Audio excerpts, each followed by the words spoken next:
Everyone, it's Michelle from Tape and Twine. How you doing? It's the weekend and I had a inspiration this morning that led me to a project that I just had such a ball making that I was like, I am going to make a video about this afternoon. I haven't made a video in a while because I honestly, I haven't been inspired to do anything interesting. Not anything different than anybody else has been doing, and I just kind of felt like until I had something really great to share, I was just going to sort of wait for my muse to hit.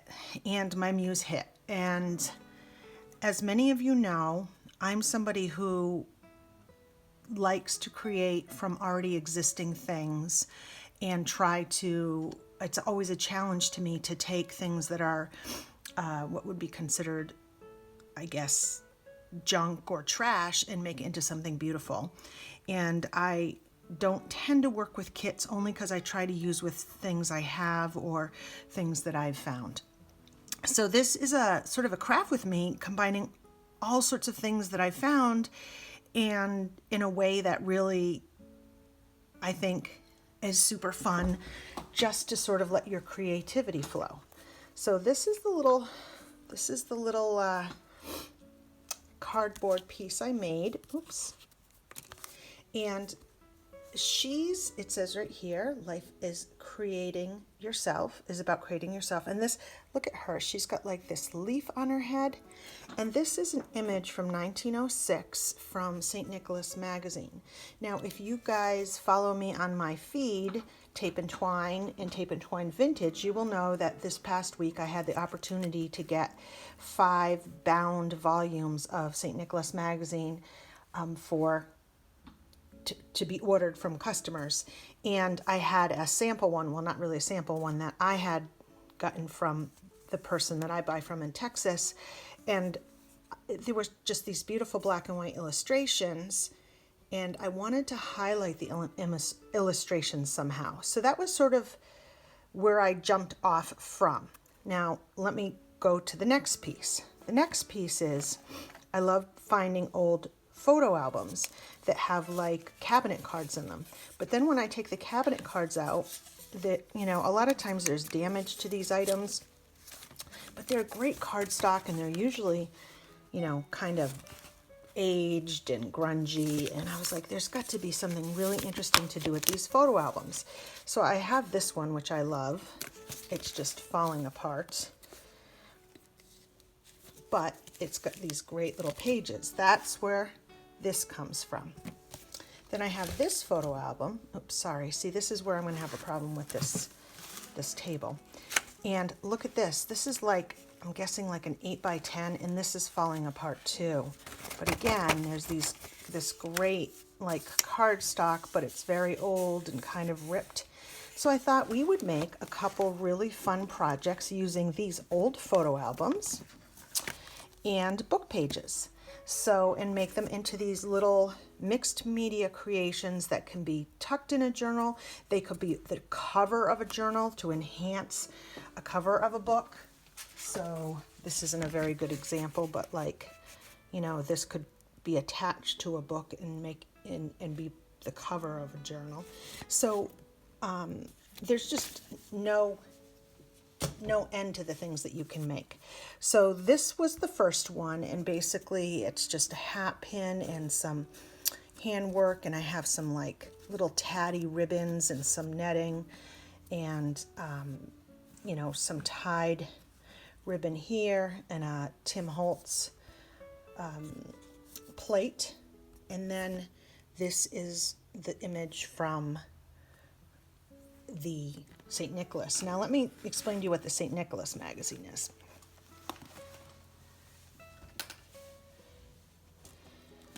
So the St. Nicholas magazine, this one should have covers, and they're kind of like these marbled old chunky covers, but they were falling off. So I just took them off for ease. And inside it's upside down. They take 6 months of magazines and they bind them together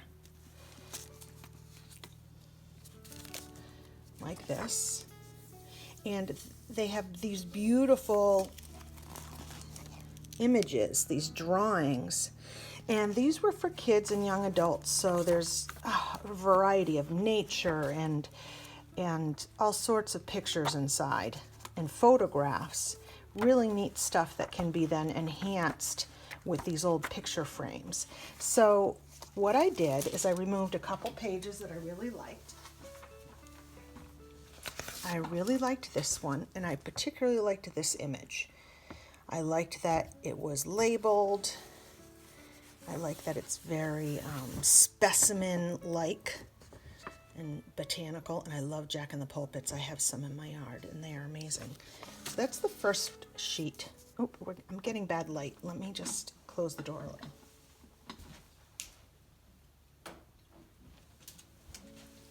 Okay, I think we can see better now. So this is the first page. And then I saw this one, and this image isn't very, what does it say? There, dear, said Virginia. Perhaps it will come out all right. It's from a story that was in it. But I thought this would particularly go well with, where is it? Because the mother's holding. Know in your heart you are loved. So let's see if we can make these into something interesting. So the first thing I'm going to do, I'm going to take these pages aside. One I did learn is that when you work with 110-year-old pages, they're very, very delicate. So you have to be very careful with them. So I'll put them aside. So I'm just going to cut out a page from this photo album. Now, whoever had this photo album wrote on almost every single page. So we will have to do some creative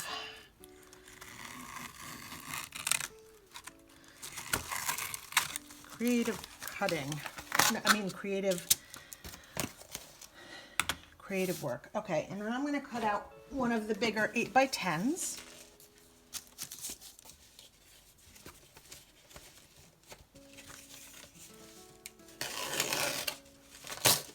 Oh my gosh, this is like just so old and ripping away.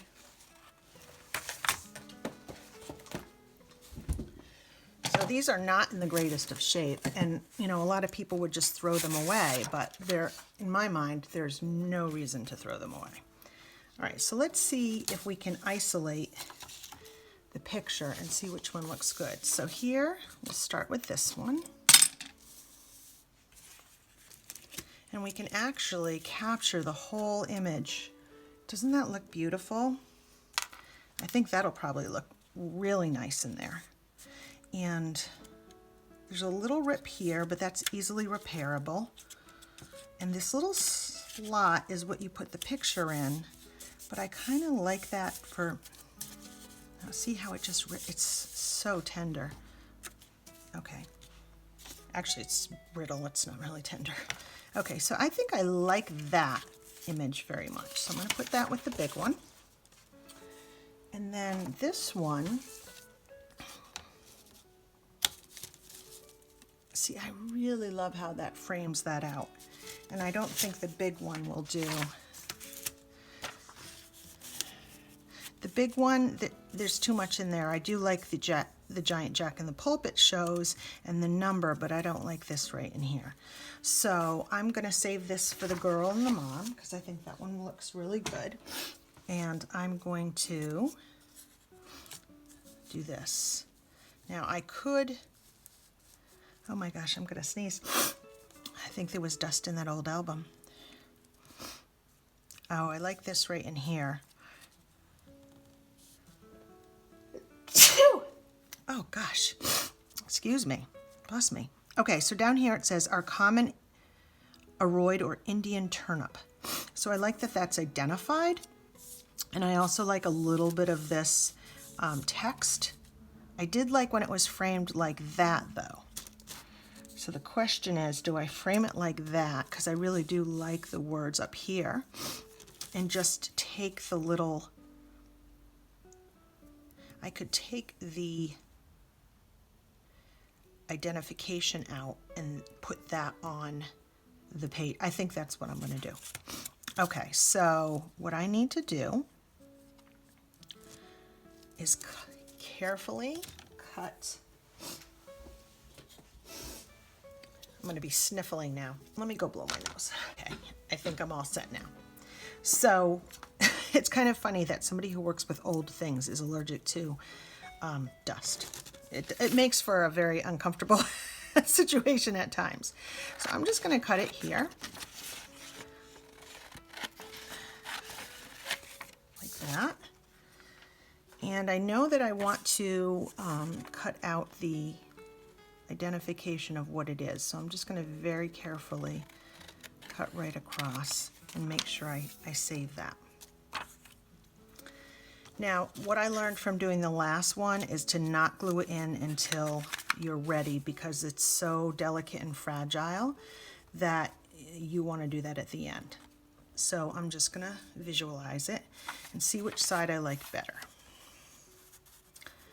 So this side says baby something, and this one has a lot more discoloration and foxing on it, so I might stick this side. It has more character. And I'm just going to see really quick if that is in pencil or not, without hopefully shaking the camera.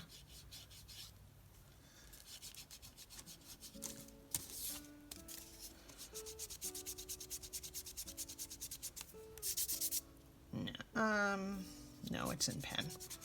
Okay, that's fine. So the first thing we have to do, or what I did, is try to decide what it is that I want to put on here. So since it's a botanical themed plate, I think I might want to put on, and I didn't plan this out at all, so you're going to have to bear with me. I'm going to definitely want the description piece of what it is. So I'll cut that out.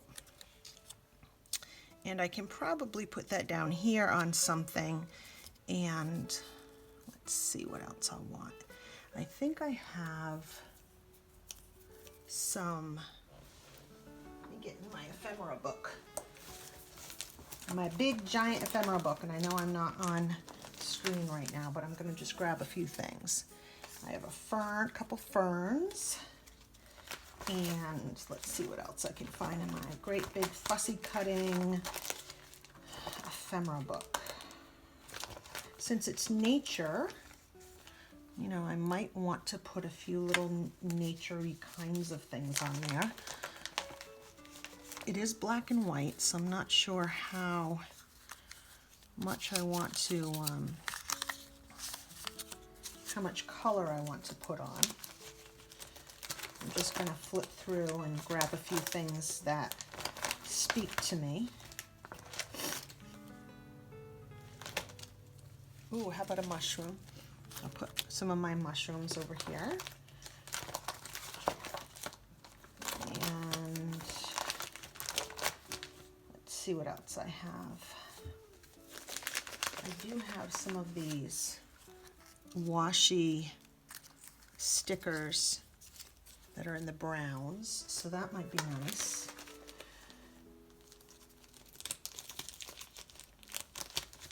I have this little mushroom tag. Let's see what else I have. I know I have like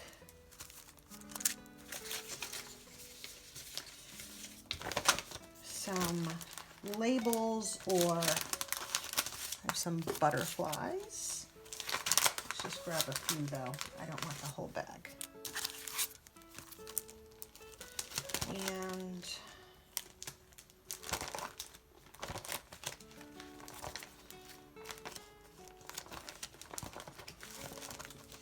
let's see.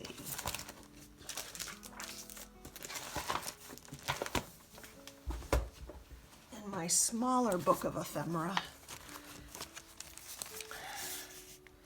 I have some other things I can throw on probably. Oh, I do. No, I don't want mushroom stamps. Here's what I was looking for. I was looking for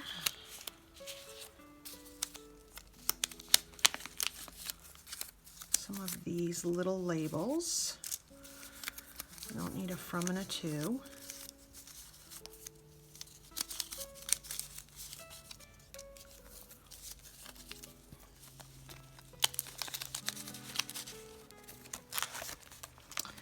Do a ticket. I thought I had bought something at some point that had said specimen on it, but I can't recall at this time. And then I have all these stamps.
So now let's lay a few of the things I've chosen out.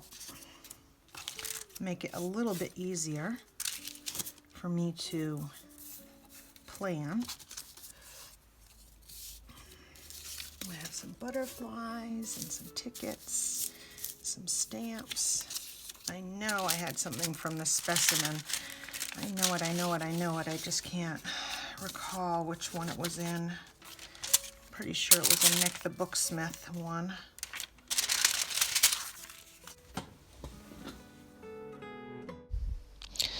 So this is where the video gets kind of crazy. I had to stop the video because the project was taking quite long and it was dinner time, and I also had to grab a few more things, and then when I came back, I had lost my place a little bit. So I'm going to voice over because it's just too crazy. So what you're seeing right now is I had found the kits I was looking for in a folder, and it was in my kits folder. So, you know, that's where I should have looked to begin with.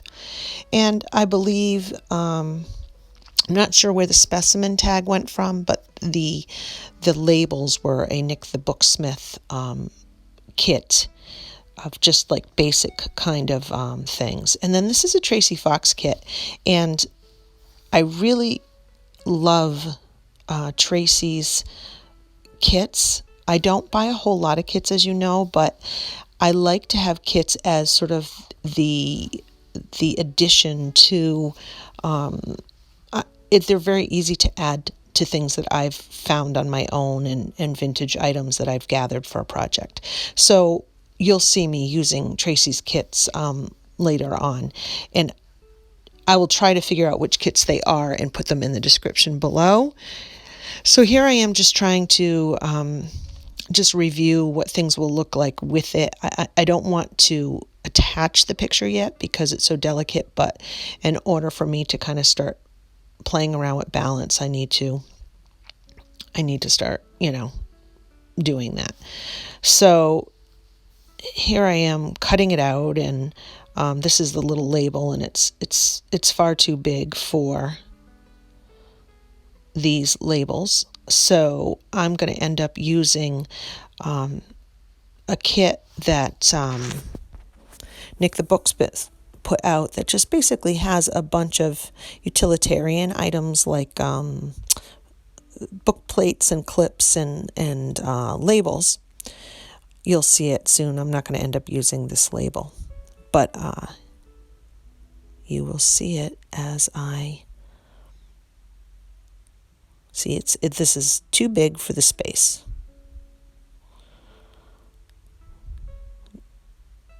That's right. Here we are. And I'm trying things out. That's, you know, when you don't plan a project, the best way to do anything is just to sort of play around with it, and it's a feeling that you have, whether something fits or not. There's really no way to fully explain it, why you choose one thing over another. It's when you're creating like this and just collaging. There it is. It's vintage office clips and labels. There you go. I knew the kit would show its face. So I'm going to cut out one of the book plates. But what I was saying is a lot of times it's just playing around with things and trying to figure out what fits.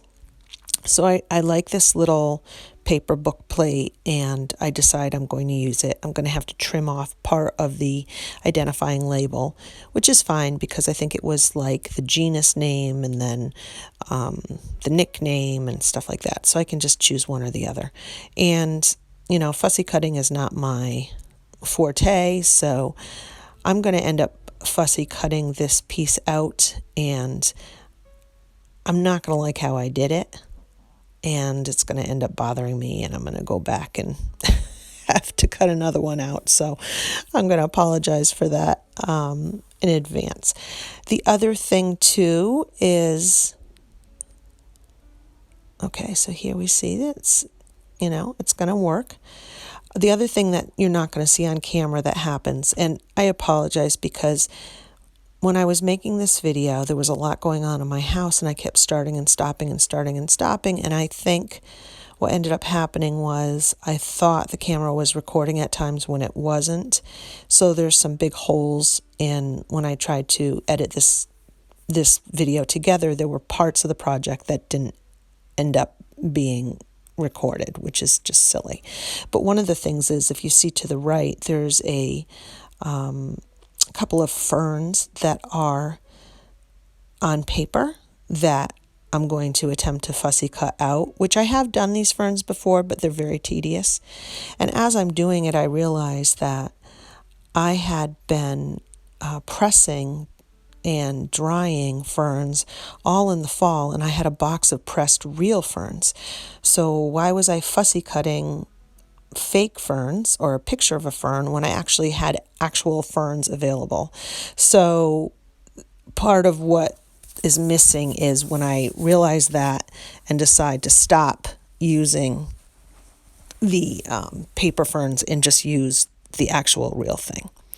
So right now I'm recutting out the paper label because, it's so funny. Like we say, oh, this isn't perfect, and that's fine because this is just mixed media and it's a junk journal, and, everything can be really free-flowing. But then there's certain things, certain details that when they're not perfect, they drive you mad. And that's me for sure. And knowing that book plate I cut out wasn't the way I wanted to cut it out, I, of course, had to change that. And now I'm talking about the Yoo-hoo stick because I'm wanting to ask you guys what you think of them because, all the hype, everybody uses them, and I ordered them, and they're pretty expensive, as you know, more expensive than others. I don't like them. I find them dry and I find them hard to use. I don't think they glide very well. And I really like these Scotch 3M permanent sticks so much better. They're cheaper. You can get them on Amazon, and I find that they glide and they're very smooth and they're permanent. So just wanting your feedback to see what you guys thought about the Yoo-hoo sticks and whether, why do people love them so much? Because I don't see what the hype is, I guess, but, it is what it is. So now you're seeing me, I'm like playing around with the fern, and I'm really liking the fern, but at some point it clicks in like, hey, I don't need to fussy cut this fern because I actually have the real thing. And here you'll see that. So, I'm speeding up now because I don't want you to have to labor through everything I'm doing when I'm doing it quickly. So I sped up the video a little bit. Okay, so now here we go. So this is the piece that's missing. So I'm putting in just this lovely rolling beach scene from a vacation we had, because I'm missing the video in which I realize about the ferns, and I take out the ferns. I show you all my pressed ferns, and you'll have to just imagine with me. And then I try to put a fern on and it doesn't go well, and now I'm scratching it off. So you'll see me scratching it off. So a lot of times what I like to do is I like to use Mod Podge with my fingers. I feel like it gives me some control, but for some reason I was thinking in this project that I could do that with delicate ferns, and honestly, I couldn't. So here I am, like, trying to use my fingers with the Mod Podge, trying to lay the fern down, and you're going to see that I'm clumsily destroying these delicate little ferns, because even though I really love to use my fingers when I'm creating, there's certain things where you have to realize, Michelle, this is way too delicate for, using your fingers, and the ferns are definitely that. And pressing flowers, you can use them in so many projects, but you have to be careful with the way that you apply them, and clearly they're too delicate for you to be doing the kind of work I'm doing with my fingers. And I do realize that, and you're going to see me say, I guess I really need a brush for this. And as soon as I start using a small paintbrush for the glue, it goes so much better. But part of the reason we make videos isn't to show perfection, and this video is far from perfection. It's like a little puzzle I'm weaving together. But learning from our mistakes is a great way to understand how materials work and when to use certain things and when not to use others. And I absolutely 100% love using pressed flowers, but you have to kind of work with them a different way than paper, and sometimes I forget that. So you're going to see me struggle through and basically, learn from me here. This is not the best way to be working with pressed plants. And you're going to see when I soon decide to stop being stubborn and get the paintbrush that it works so much better. There's so much more control, and you can work with the plants so much more effectively. So here I am with my little paintbrush, and I'm like, okay, let me see if this would work better. And yes, it does. And I'm basically painting over. When you use botanicals like this on paper, you really do need to cover it with a layer of Mod Podge, because you don't want it flaking off afterwards. You want to kind of do a little protective coating. And I always use matte because I don't really want my botanicals to be shiny. So now I'm kind of learning my lesson, and I'm using the brush to lay down a layer of glue, and then I'm delicately painting over them with the Mod Podge. And look, nothing's breaking, and it's staying in one place, and it's going to be nice and smooth, and once this dries, it's going to be protected. So I wish I had figured that out sooner, but that's part of playing around. That's part of experimenting, right? When you're making things and you don't have a plan and it's intuitive creating, that's just part of the process, So now I've laid down my botanicals, and I'm trying to decide what is the next thing I'm going to use. And let's see what I decide. I hate when I go off camera. My desk is so small, it's kind of hard. Oh, I've decided I want to put on some words. I want to do some stamping of words. So I have this great stamp I go to, and I find I have a little bit more control when I turn the item over and I press onto the stamp. Oh, and look, I stamped on top of the dried fern, and I really like that. And that's what I'm telling you. I really like that. So here I am, just adding a little bit more words, a little bit more text and script on there. And now I'm playing around with different areas that I'm going to put the words on. I'm trying to have a little bit of control here. So see how I press down on the words rather than putting the stamp down? I just feel like I have a little bit more ability to control where the script is and at what angle. So now I'm going to look at doing the plate, and one of the pieces that you didn't see is I was trying to cover the words that were at the bottom of the picture, and I ended up using a piece of a paper doily and just folding that over. I had tried a few things, but they just didn't speak to me, and they took up a lot of room. Now I have a couple more little botanicals here. I have a little like flower or a little weed probably, but I really liked the silhouette of it. So I'm putting that down with the brush because I've learned my lesson, and look how smoothly it goes compared to like the first time I was trying to use the pressed flowers. Just really so much easier and simpler. And, you know, I'm just somebody that likes to layer, but I'm not comfortable doing like all of the layering that you see some of these really talented layers do. I like simplicity a little bit more. That's just my aesthetic. So, you know, knowing when to stop for me is always the challenge. I think that probably is for all of us, and I'm just sort of like playing around. I'm using some masking paper. God, I love masking paper. I wish it came in more colors here. I have heard recently from somebody in Australia that it comes in 3 colors. They don't get it there in 3 colors, but they've seen it in 3 colors other places. We sometimes get dark green, but usually it's this craft colored paper, which is fine. Now I've just put down a little flower, a little washi tape flower, and now I am just securing some more masking paper. And I want to wrap it around. It's easier than cutting it. Just wrapping it around gives it a more consistent look. I like having that on the edge. And I had found that little specimen label, and I really wanted to have the word specimen on this plate, but it just didn't really work with the description.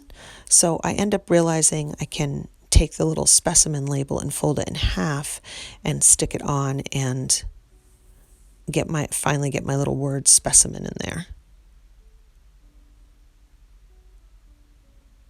Oh, what I was showing you right there is I forgot to do inking on the edge, and if you take a piece of paper and just sort of like protect the area, you can still ink it even once you've done it. Now I'm taking a little piece of like lace, and I'm kind of tattying it up and tearing it up because I want to put a little fiber in the corner over the fern. So just sort of cutting it and trimming it and fraying it and making it look tatty. And then once I'm happy with that, I'm going to attach that with some fiber tack. And I have a little, I want to bring a little metal element in there. And you'll see me find this little charm that I've been sort of hoarding for the right moment and realize that I can use it on this project. So what are we going to do next here, Michelle? I guess, we're just lining it up and saying, okay, what else can I add? And this is where I realize I can use the little specimen. And I'm very excited about that because I like the way it looks, and I like the little red number. So I can fold it over, and now I get to have my specimen identifier on there.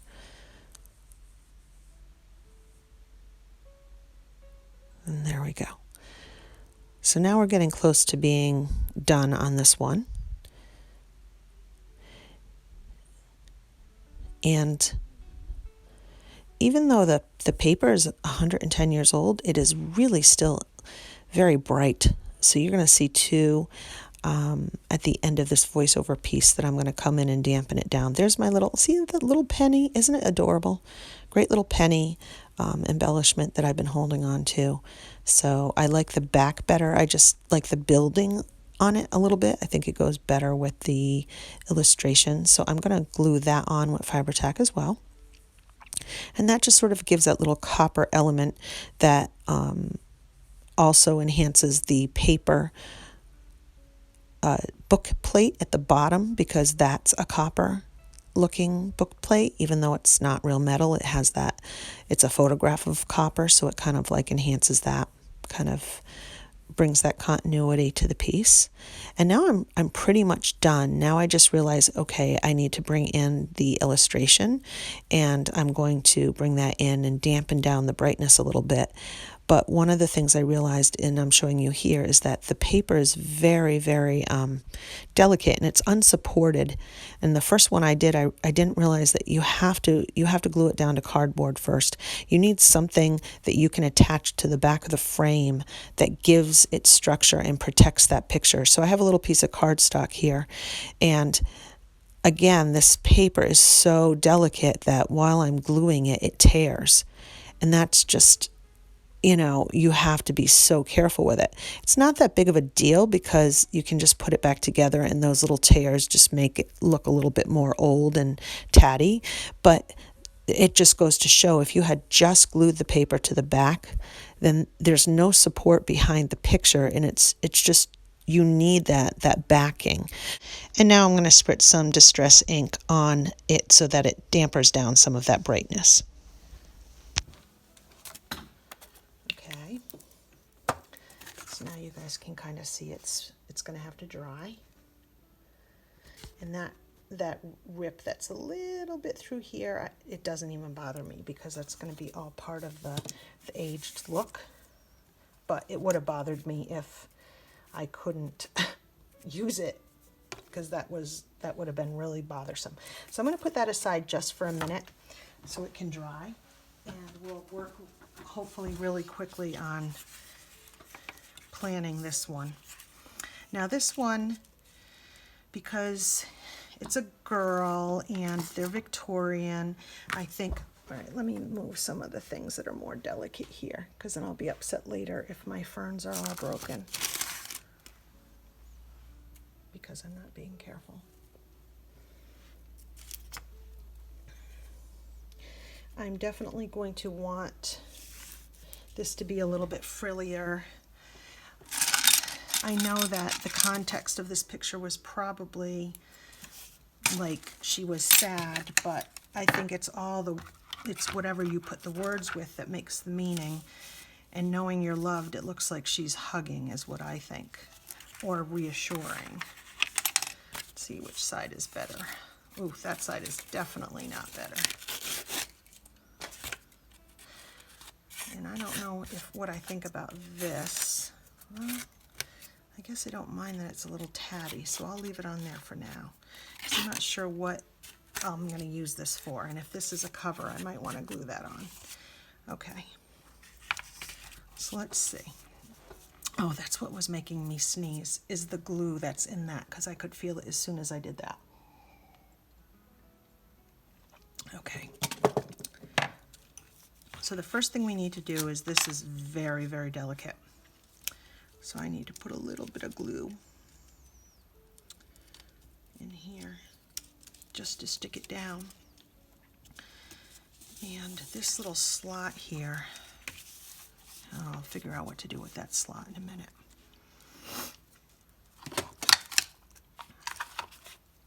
All right, so I know that I definitely want to put this here. And I think I want to do what I did on the other one. Oh my gosh. Sorry about that. I definitely want to put some of that pale pink ribbon that I had on the other one.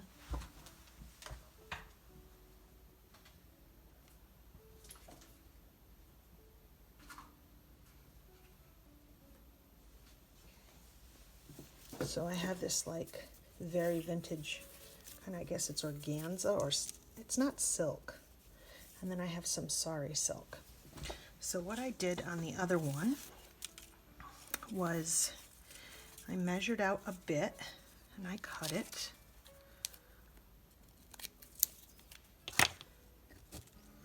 And then I tried to slice it thinly in half. I know what you're thinking right now. You're thinking, Michelle, you said that you need to be delicate with 100-year-old paper, and you have scissors pointing right down on that paper. Yes, I see that. Okay, so now I'm going to take this.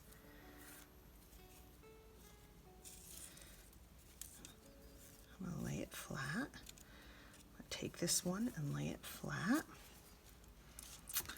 Then I'm going to take this piece of solder silk. See if I can rip this in half.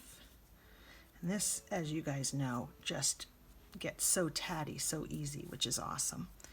I'm going to put that next to that.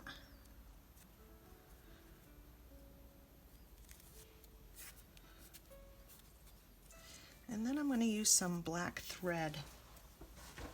I had a little bobbin of black thread bobbing around, but in this mess I can't find it.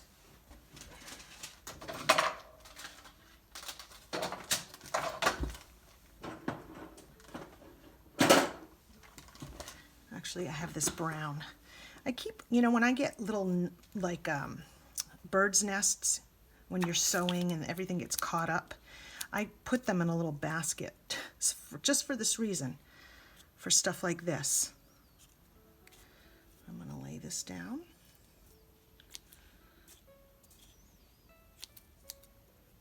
Okay.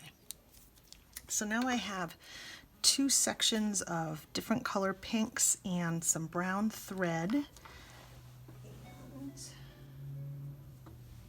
I think I'm going to keep it at that. Now I just sort of make it all go in one, and then I make a little loop like this.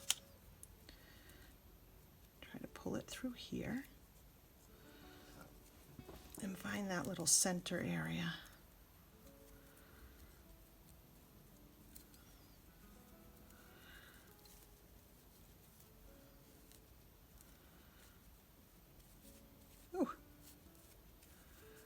You know what, I did the thread separate last time. Maybe it is the best way, but let's see. We'll pull it tight. I don't mind it looking like messy and tatty because that's kind of the whole point of it. So that's that side. Let's see if the thread works better on this side. See, another thing you can learn what to or not to do.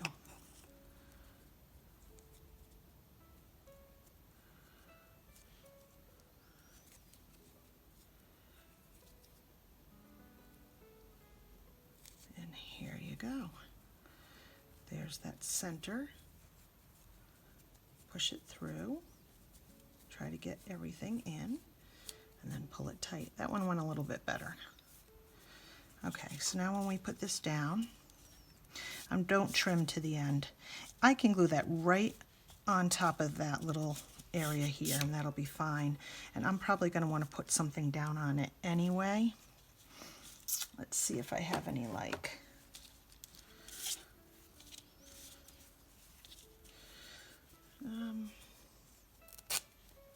let's use this.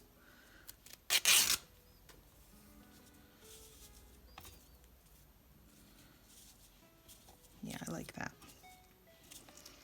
So what I'm going to do is I'm going to take my very delicate paper and put it aside.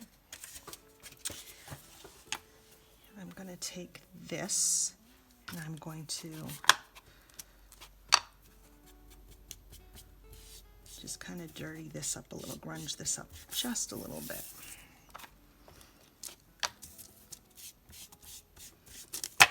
And then I'm just going to pull some threads and make it a little tatty.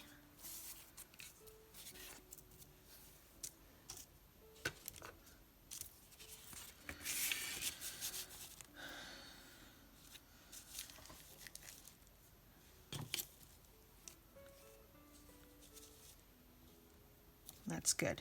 So I need to cut this. It doesn't need to be straight because I'm going to pull fibers.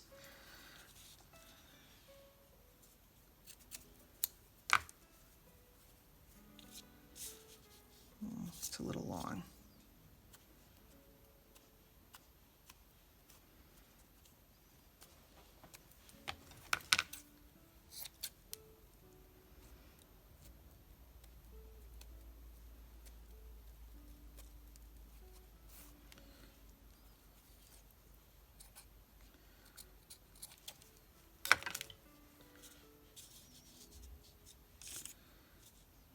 So I'm not going to glue that down yet because I want to definitely see what else I want to put on here. I'm definitely going to put that that that writing on this one. So let's get some writing going on it.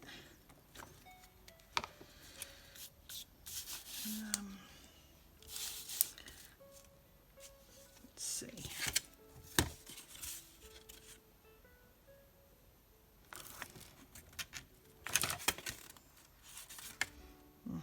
It's a little too straight.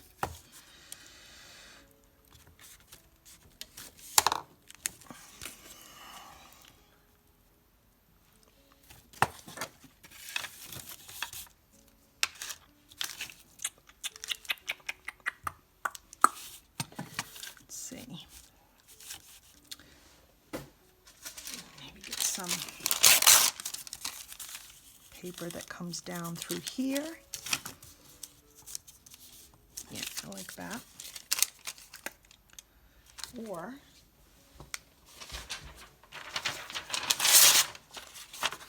I could do a little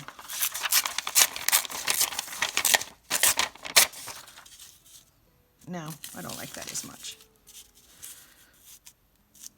So let me crunch this up.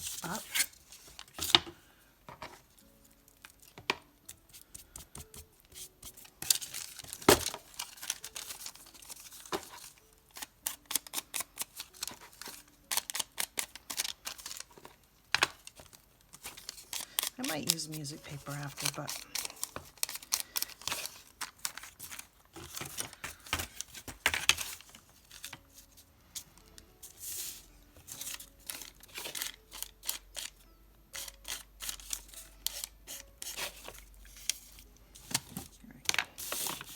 and again, I'm just playing around as I go. I'm not really planning anything, just doing what feels right to me.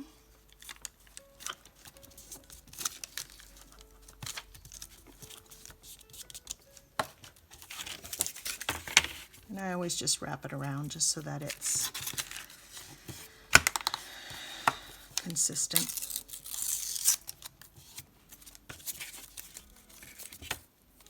Yeah, you can't get a more messy person than I am. I'm just a go with the flow kind of person when I'm doing stuff like this. I do like the idea of maybe a butterfly, but I'm not quite sure yet. And then I want to see what other textiles I can throw in. So let's put this back, just so I can see balance. I am not a symmetrical person, so I don't want symmetry, that's for sure. But I do want some even brown paper. Oh, I'm probably off screen. Sorry about that, guys. This guy's big, so I'm not paying attention to the fact that I'm off screen. All right, I kind of like that.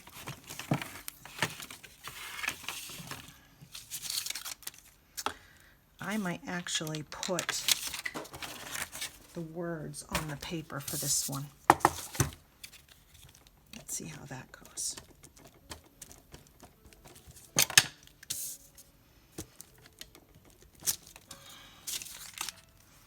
I don't know if you can see that, it's very faint. And you're shaking again.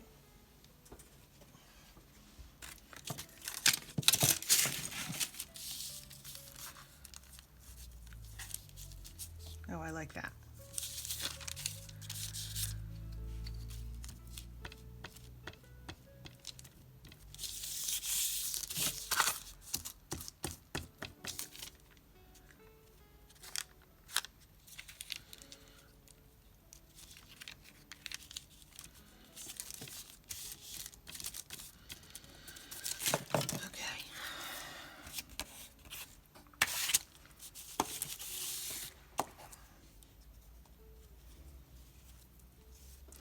So the light's completely gone now, so now it's shadowy on my work table.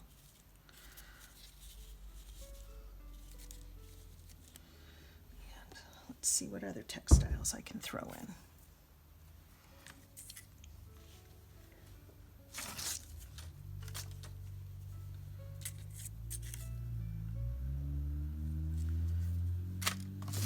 really liked that mesh before.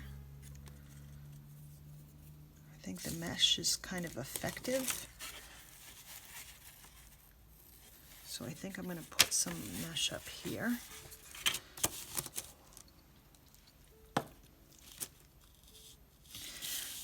So I think I'm going to do, the mesh didn't,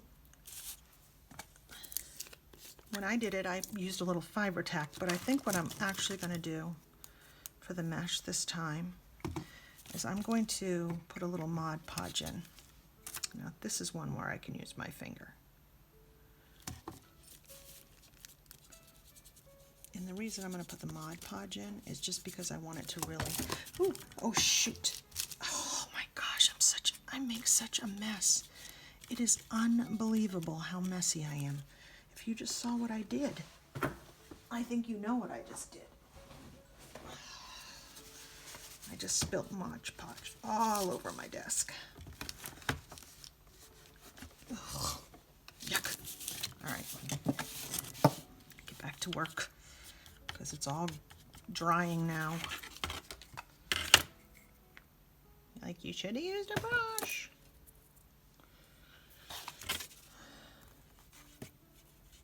All right, now I'm going to stick this down, and this is just going to help me, I think,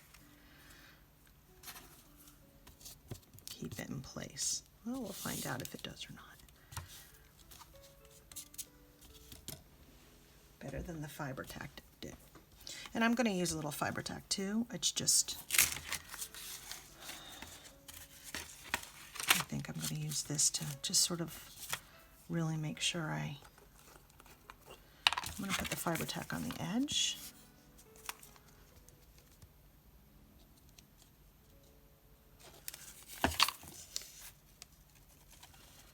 Peel that over. That's going to really hold well, I think.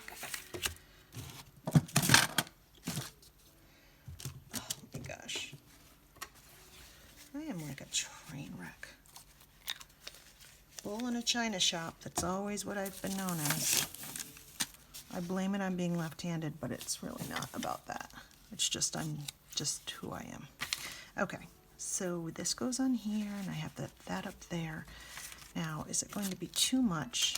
I know it's hard to see because this is so big, but is it going to be too much to have textile? I kind of like a textile coming off there, but this is so plain in here. I need to think about this.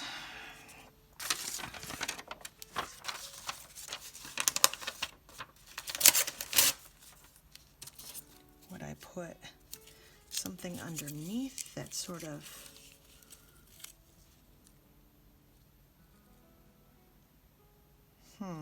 I feel like that's too many big elements. It feels too forced.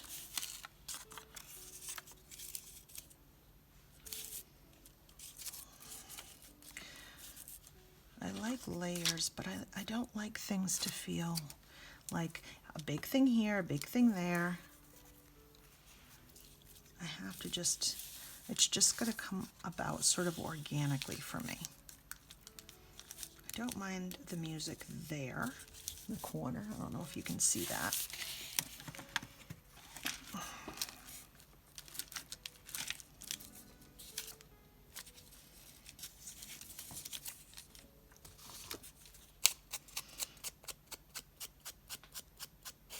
I feel like there needs to be something under the netting that you can kind of see. And I'm trying to figure out what that could be. I should put the picture underneath and see what it feels like to me.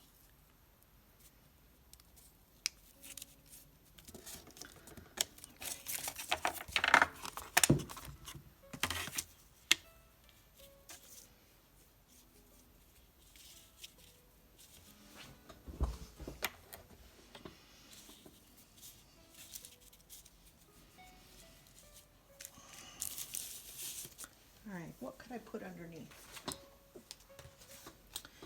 So,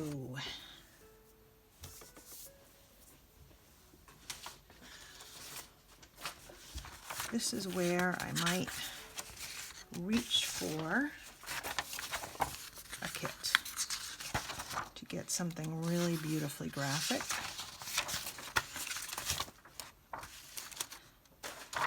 Oh, I like the red.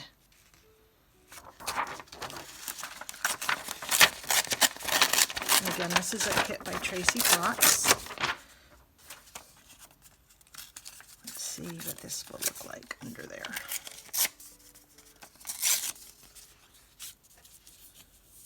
See, I think that won't look as forced because it's going to blend to a certain extent, and it can kind of go in here. Let's see if I haven't glued it down too much.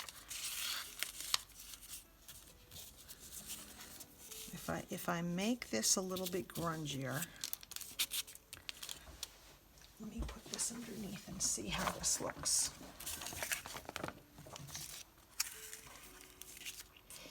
The problem is I have all that soft pink and that's red. So maybe that's not the best. Let's see what else is on that sheet. Oh, there is like a pink,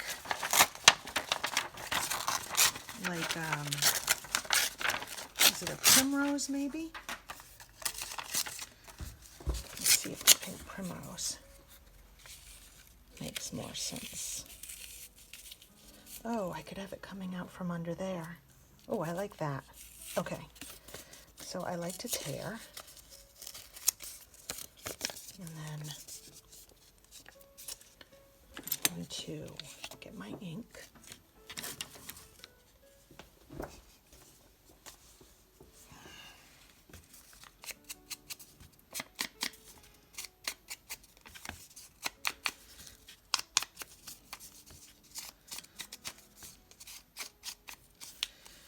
I did say it was going to blend, but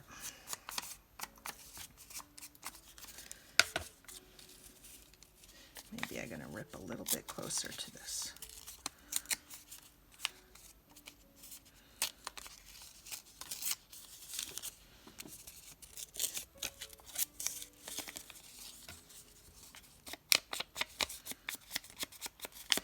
So this is what I mean, like this is where I think a kit's really helpful. You know, this is reclaimed, a lot of the ribbon is reclaimed, this cloth is reclaimed, this the music paper is reclaimed, but you know what, it's like this Tim Holtz piece is, I think, an important embellishment, and then I think now is when you can really take something that somebody made, especially another artist, and just, it's just going to add that extra something. All right, and I want to get it as close to the edge as possible. Okay, so I need to glue stick this, and it's going to be challenging to get it under there. I should have done that, I guess, before the netting, but this is when you're not planning something out, it doesn't always work that way. Okay, so this is going to be a challenge. I might have to just slide it into place and stick it down, and then I'll have to secure it again with a little bit of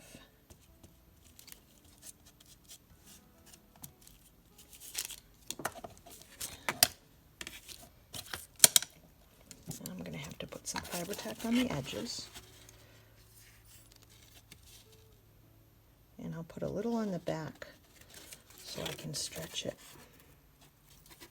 sort of like stretching canvas, except it's netting. And you know what, if you guys, I had this in my, I forget where I even got this netting, but it was a gift to me, so I don't know where to get more of this. It's definitely vintage, and it was part of some clothes. If anybody could share with me where I could get more of this, I absolutely love it. Okay, so now that piece is in it, and I need a little layering. Now, would this be okay to do this now? Put a little bit of, let's see. it's like I never want to overdo. I'm not like one of these people that can pull off the 100 layers. I tend to go a little more simple than that.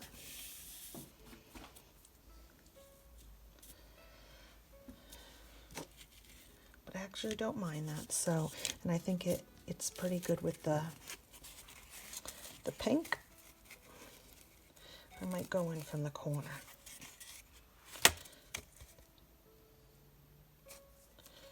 Okay. So what I'm going to do, or do I like it here? I think I like it there better, is I'm going to put the fiber tack on and then I'll trim it after, because I want it to stay in place. Then I can trim it. So first I'm just going to put this down. And it's okay that this isn't completely secured because I might want to hang something off of that.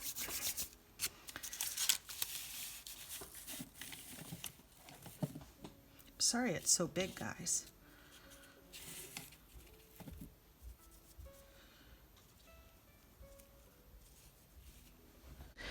Okay, now I'm back to voiceover mode only because I want to speed this video up. It's already taking so very long. So essentially what you're going to see me do is tearing some more bits and pieces from Tracie Fox's